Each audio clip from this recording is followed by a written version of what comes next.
Okay, last time we studied work, and we learned that work was equal to the integral from position 1 to position 2 along some path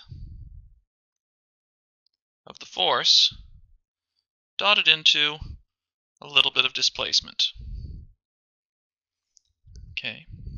We also learned that the network was equal to the change in kinetic energy,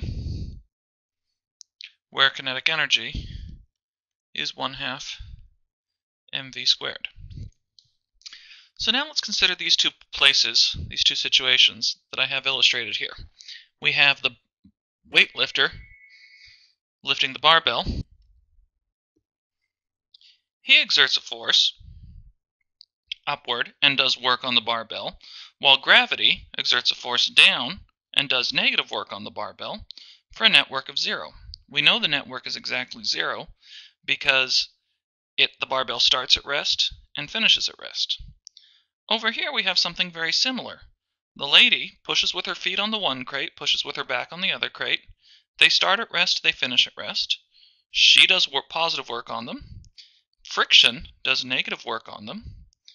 And we end with a total work of 0 because they start and end at rest.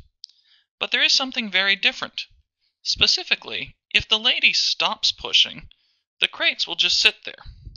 But if the barbell lifter stops pushing and lets go, the barbell will fall down, crash to the earth with quite a lot of energy. It'll pick up a great deal of kinetic energy in falling back down.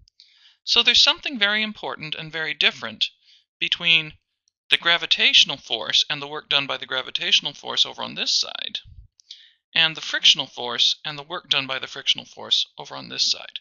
Somehow or another, the gravity stores its work, whereas the frictional force does not. Surprisingly, the difference has to do with the work done on them and how that work depends on the path. So if we look here at the work done by gravity, the work done by gravity on an object as it falls from a high position, y initial, to a low position, y final, is simply equal to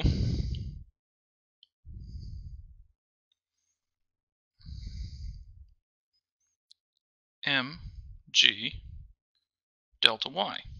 And it'll be positive if delta y goes down and negative if delta y goes up, because the force of gravity is down. So it's positive work in this case. Even if I were to take some wild, crazy, skittywampus thing here, it's going to do a little bit of positive work as we go up, a little bit of negative, a little bit more negative, more negative, more negative, more negative, a little bit of positive to take care of the fact that we went too far down and back here. But even if we follow this path, we will get the exact same work done by gravity. The work will still equal mg delta y. Because when I go up, I'm doing negative work. When I go down, I'm doing positive work. They cancel out. If I go side to side, that has no work done. The overall is just mg times delta y. It does not depend on the path. And it turns out that when it does not depend on the path, it will store its work and be able to give it back out. In other words, as I lift this up, gravity does negative work on it, so that I lift it, putting work in, gravity pushes against taking the work out. But now that it's up here, gravity is perfectly willing to reverse the path and come back and give out all that negative work that it did, give it as positive work again. Another way of looking at this is that if we were to do work around a closed loop that comes back to where it starts, the net work would be 0. That is true of any conservative force. So a conservative force is one for which the work does not depend on the path, or phrased another way, the work around any closed loop will be 0. That's actually equivalent, because if you think about it, a closed loop can just be seen as two different paths. I can either make it a path that just stays there and does nothing, which of course is 0, or a path that goes all the way around the loop.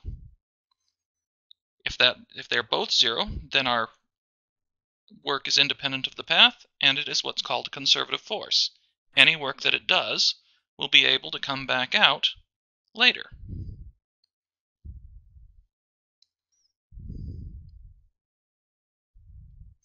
So here's our other statement. Work by a conservative force is independent of path. So it's the same work whether we go along path C1 or path C2. That's what makes it a conservative force.